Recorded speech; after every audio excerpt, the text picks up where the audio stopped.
had a pretty good spin. Lived a full one. I can remember it all so clearly. It was a dark and stormy night. No, wait, it was a bright and sunny day. No. Anyway, it started. Back then, it was just grow, grow, grow. And I did. Passed on some genes, and now I'm settled into maturity. Yep, it's been a wonderful life cycle. You're darn tootin', Bill. Bill Nye the Science Guy. Bill Nye the Science Guy. Bill Nye the Science Guy. Science rules. Bill Nye the Science Guy. Inertia is a property of matter. Bill Nye the Science Guy. T minus 7 seconds. Bill Nye the Science Guy. Brought to you by Moldy Bread. Everybody loves moldy bread. You may have noticed that you're getting older, and you might realize that you can never go back. You'll never be young again. So if every living thing is getting older and older and eventually dying, how can there be any young living things around? Well, every living thing has a life cycle. Look out! Think about it. An animal like a rabbit lives a few years. An animal like an orca whale lives close to a century. This is a bristlecone pine, type of tree that lives over 5,000 years. See, if you're a living thing, no matter how long you live, you have a life cycle. Take a look at this. It's our life cycle table of science. Now, these chickens were born, and they've gotten bigger and bigger. They're grown up. They laid eggs like this. These chicks were just born. This is the chicken life cycle. Birds are born, they get bigger and bigger, they reproduce, making new chickens, and eventually they die. Now, at first, it looks like it only goes one way. And it's true, these birds will never be young again. But even though they're getting older and older, they've passed on part of themselves that's young. It's a cycle. Bill? Where is that guy? Oh, here we go. This is true for all the populations of living things on Earth. No matter how you look at it, living things are young. They grow older. Somewhere along the line, some of them have offspring. They make babies, they have seeds or spores, or they just make copies of themselves before they pass on, before they die. Everywhere you look, you see living things at different stages of their life cycle. Some are going fast, some are going slow, but they're all living and dying and making offspring. Every tree in the forest grew from a tiny seedling, and every big, strong whale in the ocean grew from just 2 microscopic cells. So did you and I. Wild, huh?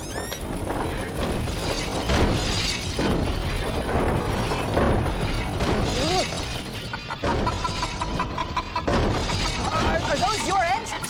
Every living thing has a life cycle.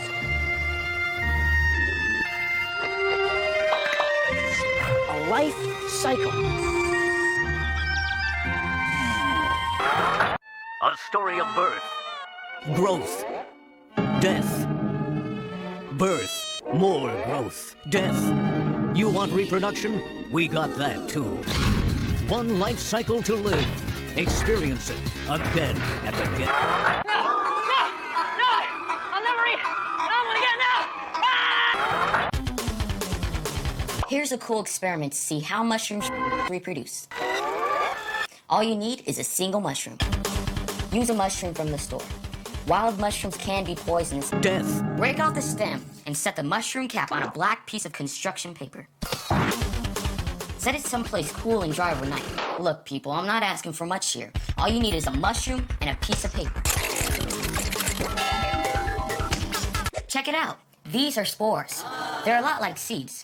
In the undersurface of the cap, there are tiny spores, each a single cell. A spore is a tiny little piece of a mushroom that grew and attached to the paper. Right now, they're just sitting here, waiting. But if we put them somewhere where a fungus likes to grow, like out in the woods, these spores will grow into adult mushrooms. The spore-bearing body or mushroom comes at last into the light, like dainty dancers in a pageant of fairyland. When you look at trees, you might not think they're like us. They don't run around, for one thing. They don't eat. They make their own food from sunlight without going anywhere. They just grow. Think about this. When trees go to reproduce, to make new young trees, they start out with seeds, barely bigger than the eraser on a pencil. And when humans have babies, we all start out as cells, barely bigger than the point on a pencil. Now, why do living things do that? Why do living things have life cycles from tiny or small to big or very big? Trees are big. And if a tree had to have its offspring full grown, well, trees would be huge. And it would be hard for trees to spread their offspring around. See, right now, trees get help from animals like squirrels. They carry the seeds, the nuts, to other parts of the forest. But if a squirrel had to carry a full-grown tree on its back... Death. Humans are the same way. We start out small and get bigger. Just try carrying your mother around sometime. That's why living things have life cycles. It's hard to do it any other way. See these dandelions? This one's at the end of its life cycle, but it's not really the end. These seeds will land, and they may sprout into new dandelions, which will grow and make seeds and die. Then it starts all over again. It's a cycle of life. Things are born, they grow, reproduce, and die.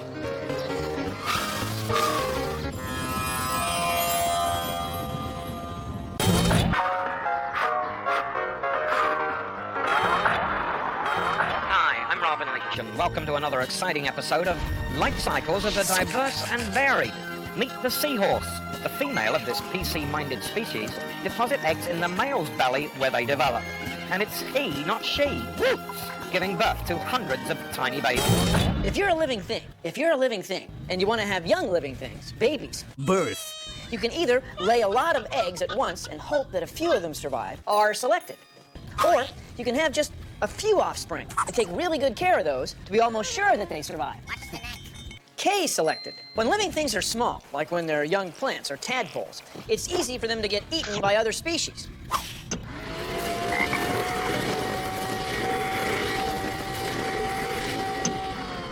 They might get wiped out in a sudden freeze or maybe a mudslide, but a few of them are almost sure to grow up to become adults.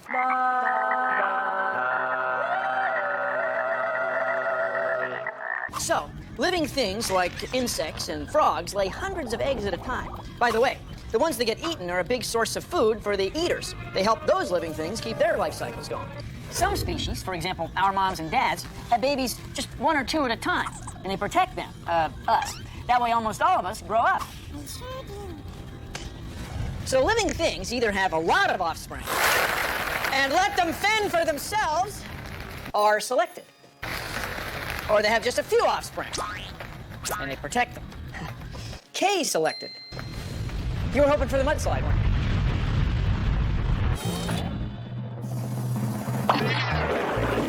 The amazing metamorphosis! Thank you. Tonight I will transform this common caterpillar from a many-legged wingless creature to a lovely winged thing we know as a beautiful...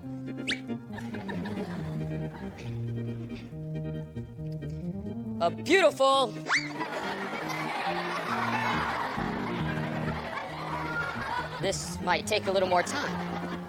Here's one I prepared earlier. The amazing metamorphosis! If big organisms and little organisms are all living at the same time, how do they work out how long a life cycle to have? Well, please consider the following. Well, the answer is they don't, at least not at first. See, trees need water and sunlight to grow. They're big and tough, but they all start out only this big. When they're small, seedlings, they're competing with each other and other small plants in the forest, like ferns. Plants like these can't get as big as trees. Their stems aren't made of stiff enough stuff. Their roots aren't robust enough to reach down deep in the soil. And their fronds aren't big enough to reach up and out as far as trees can. But they grow fast.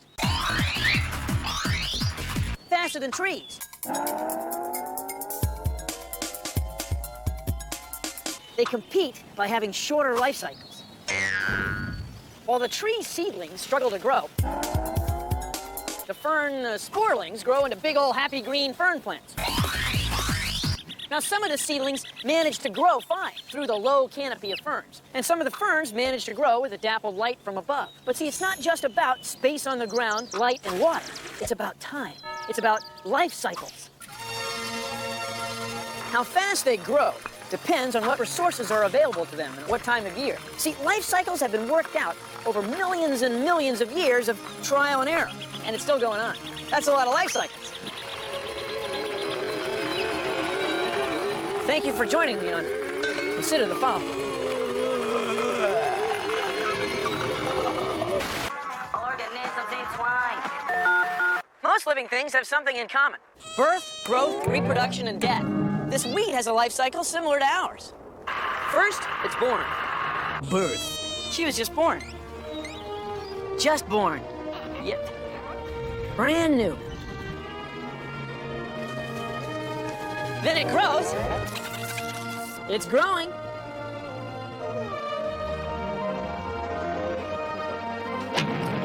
Yep, she's growing. It reproduces, grows older, and eventually dies. Death. I've got a life cycle. I've got a life cycle. It's the way of the world. It's the way of the universe. Life cycles are cool, cool, cool, cool. Wheat kernels were sealed with dead kings deep inside the ancient pyramids. They lay untouched for 5,000 years, 50 centuries. Scientists excavated these seeds and cultivated them. They grew. The seeds grew into new wheat plants. Growth. The seeds in the pyramids must have been alive for 5,000 years. In fact, we're still getting bread from their offspring today. It just depends where you bite into the life cycle. Abandoned before he was born, destined to be alone as a ranger, this maggot was so forlorn. To his mom, he was just a stranger. You see, his brothers and sisters, they'd all been eaten. Their life cycles could not advance. A few hundred years ago, most people believed that life could just grow out of stuff that wasn't alive. Worms just seemed to appear in the wood of ships. Mushrooms seemed to grow out of dead logs. Mold grew on old bread. This idea is called spontaneous generation, sudden life. It's an interesting theory, but it turns out to be wrong. Dead wrong. See, a French scientist named Louis Pasteur showed that all life comes from other life. He boiled broth, soup, in a bottle to kill anything that might be living inside. He fitted the bottle with a long neck so that nothing from the air could fall into the soup. And sure enough, nothing grew inside. But when he took the neck off, things started to grow. Mold and bacteria, all kinds of stuff. See, there are things in the air that are at a stage of their life cycle that's invisible to us. When they fall into soup or on a piece of fruit or on a piece of old bread, they can grow big enough for us to see. All life from life. Omne vivum e vivo, we used to say. What? See for yourself whether spontaneous generation happens. Did you say spontaneous generation? That's right. I said spontaneous generation. You take 2 plastic jars like these, All right. and you run them under really, really hot water. Don't burn yourself. Then you put a couple pieces of banana or other fruit in both jars.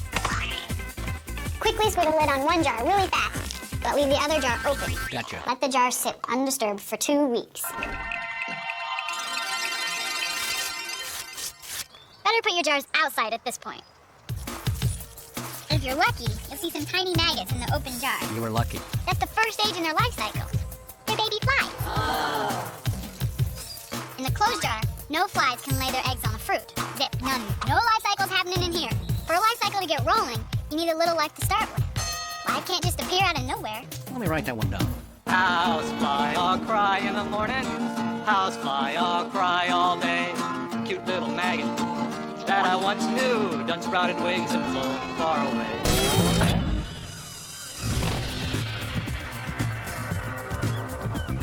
I'm Kathy Pfister, and we're on Tattoosh Island.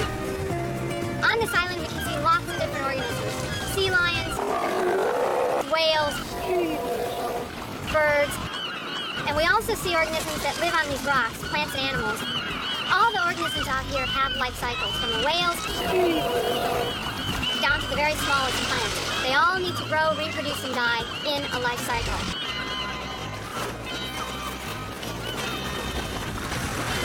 We're in the middle of an intertidal kelp bed, one of the most fast-growing plants on the planet. We also see that they have a variety of life cycles. Some of them will live for a year, and some will live for 20 years or more. I've tagged this nice, slimy, slippery plant with a little bright orange tag that I can come back and find month after month and maybe year after year.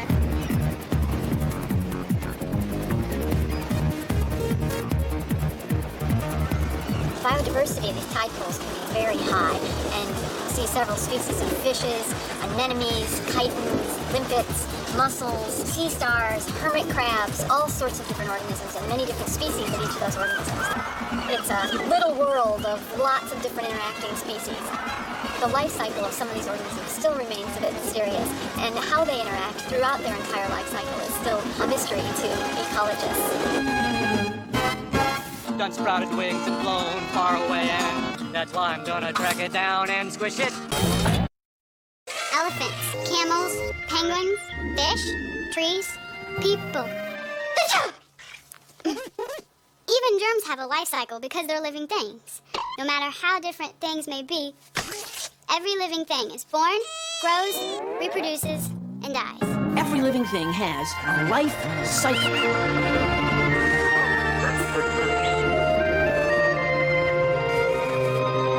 A life cycle.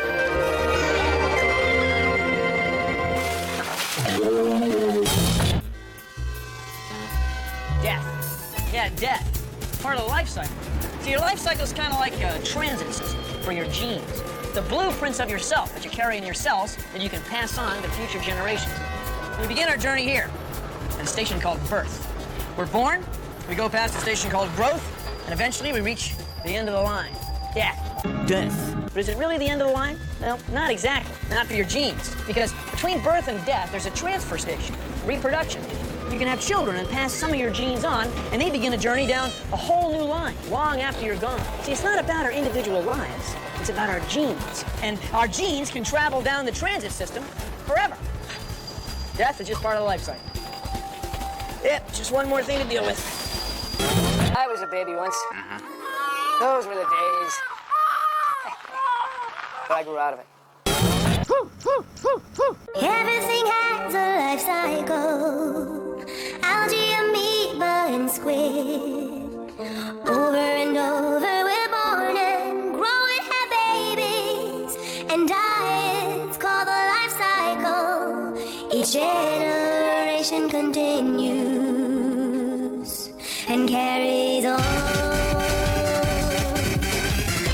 We start our lives as small things. Through time we grow and change. One day we reproduce and start the whole thing again. And even though we each die, our genes will pass along home. Everything has a life cycle. Algae, amoeba, and squid. Over and over we're born and grow and have babies and die. It's called the life cycle. Each generation continues and carries on. Well, that's our show. Thanks for watching. Excuse me, I've got some K-select species discrete event models to assay. See ya. Produced in association with the National Science Foundation. Well, you might run into something big, something with a relatively long lifetime, like maybe a mountain lion. Yeah, something big like that. Ah! Just kidding. Just kidding. Bill Nye, the science guy, knows about the cycles of life. He started out a boy and became a man. But now he's a guy. He's Bill Nye, the science guy. The guy who's always asking why. This is the chicken life cycle. Nye, Birds are born, they get bigger and bigger, they reproduce, guy. making new chickens, and eventually they die. Now, it's true. These birds, eventually Bill they die. Nye, the science guy. That's right. I just said that. I'm sorry.